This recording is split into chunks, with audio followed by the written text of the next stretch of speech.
ជំរាបសួរពុកម៉ែបងប្អូនបាទថ្ងៃនេះបាទ PNA បាទមានឱកាសបងប្អូនណាបាទមកជួសជុលអបឡម៉ែដៃដើបាទណាម៉ែដៃដើបាទអបឡម៉ែដៃដើហ្នឹងគឺមានពីរយ៉ាងទី1យើងដើរចេញពីត្រូតផូភីតបាទអានេះហៅផូភីតបាទបើសិនជាយើងរបូតផូភីតនេះយើងធ្វើកាត់ដាក់កៅមួយខាងក្រោមនេះបាទហៅផូភីតដៃក្រោមនេះណាបាទហើយទី2បើសិនជាម៉ែដែកនឹងវារបូតខាងលើយើងត្រូវតែធ្វើវិធីដូចខ្ញុំបងប្អូនខ្ញុំមានវិធីសាស្ត្រខ្ញុំប្រាប់បងប្អូនបើបងប្អូនអត់ដឹងគាត់អាចអូសរំលងបានបើសិនជាអ្នកមិនដឹងអាចមើលខ្ញុំបានបាទយើងប្រើជាមួយនឹងធីយ៉ូទីយើងប្រភេទពួកអមតកកន្លះឬក៏អមតកអញ្ចឹងណាបងប្អូនអាកាសក្រាស់ប្រហែលជា5លីបាទអញ្ចឹងបងប្អូនយើងយកស្លឹកបៀបាទស្លឹកបៀយើងចំនួនតតាមដែលយើងខ្នាត10គីឡូបាទបើខ្លះប្រើអណ្ដាតក្រៅលុះក្រៅលុះក្នុងអានេះយើងស្ដើងទេបាទតែនេះលុះក្រៅទាំងអស់បាទគឺលុះ4ជាន់លុះក្រៅទាំងអស់អត់មានលុះក្នុងទេបាទអញ្ចឹងដាក់ស្លឹកបៀនេះចំនួន11ស្លឹក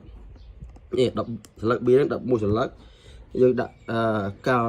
កាឡាផូភីតនេះជាមួយនឹងវ៉តឈើនេះបាទនេះហៅផូភីតនេះហៅវ៉តឈើអញ្ចឹងយើងបិទស្គូតឲ្យស្អាតមកឬក៏ដាក់កៅជាសាសបិទដល់អសនសិនអញ្ចឹងយើងដាប់វាមកណាយើងដាប់វាយើងរោទូលវីនេះដាប់វាបាទតែមុននឹងដាប់វានេះយើងរោយើងរោអាភេទពួកជួបងណាជួដែលស្ដៅប៉ុណ្នេះបាទនេះបាទនេះជួសយោស្ដៅចំនួន1លីកន្លះនេះយើងដាក់មុនបាទយើងដាក់មុនយើងយកកស៊ូរឹតវាមួយដបងបាទនេះឃើញនេះវាមានរត់ដូចចេះនេះឃើញបាទនេះយើងលើកទៅវាចូលដំណរអានេះស្ដៅទេយើងដាក់មួយដបងដើម្បីយើងដាក់ភូភីតនេះមកវាឆក់ពុបគឺវាបានប្រហោយើងសម្រាប់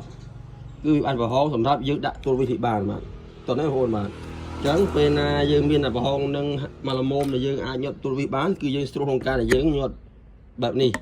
តែបើយើងអត់ដាក់ចូលនេះទេគឺយើងពិបាកក្នុងការវាយឲ្យ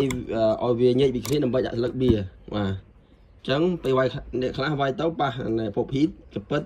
ឬក៏រីកបែកវាអាចដាក់វទៅវាជាអៀតអញ្ចឹងដាក់អានេះមុនដើម្បីឲ្យវាមានកម្រិតបាទដើម្បីយើងវាយទុលវិសបាននេះយើងវាយទុលវិសទៅមក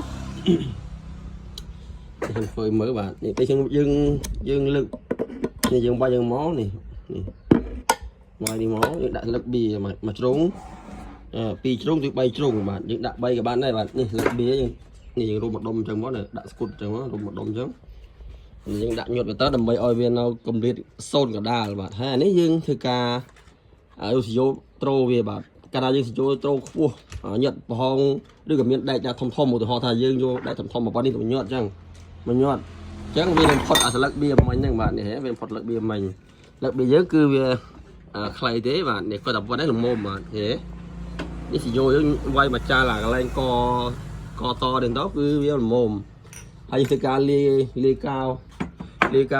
AB បាទលាកៅ AB ញាត់បញ្ចូលមកបាទមិនគោទេហ្នឹងណាបាទដាក់បញ្ចូលមកកប់អានេះបាទមកកប់យ៉ាងមកបាទមកចូលច្រៅវាហ្នឹងបាទមកកប់វាហ្នឹងរួចហើយយើងដាក់វាមកជុំវិញញីឈ្មោះវាហ្នឹង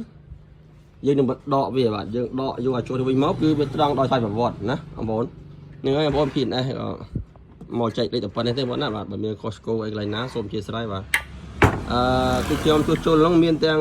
3ប្រភេទបាទមានតែមួយប្រភេទទេបាទប៉ុន្តែប្រភេទទី1គឺផូភីតខាងក្រោមអានេះខាងផូភីតខាងក្រោមបាទហើយនេះវ៉តឈើបាទវ៉តឈើខាងលើតែបើសិនជា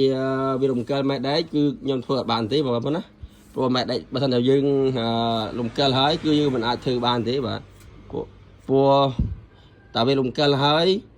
ប៉ុន្តែកម្រមានណាបាទ100មាន1បាទដែលថាម៉ែដែករំកិលណាបងប្អូនព្រោះម៉ែដែកនេះព្រោះគេដាក់កាវហើយវាទី1ដាក់កាវទី2វាឆក់គ្នាទៅផ្សាយប្រវត្តិបាទវាឆក់ខ្លាំងអញ្ចឹងវាមិនអាចរំកិលបានទេបាទបើថាវាបែកមែនបាទវាប្រេះអញ្ចឹងយើងដាក់កាវជាប់ថែមបាទនេះបើថាវាមានស្នាមប្រេះអញ្ចឹងក្តៅខ្លាំងវាប្រេះបាទយើងដាក់កាវថែមទៅតែបើថាឲ្យវាដើរអាកដាលនេះគឺវាមិនដើរទេបាទ100មាន1មិនតាន់មានហ្នឹងបាទបងប្អូនណាបាទអញ្ចឹងអូខេបាទពីនេះនឹងធ្វើហើយចាំធ្វើទៅអូបតទៀតបាទអរគុណ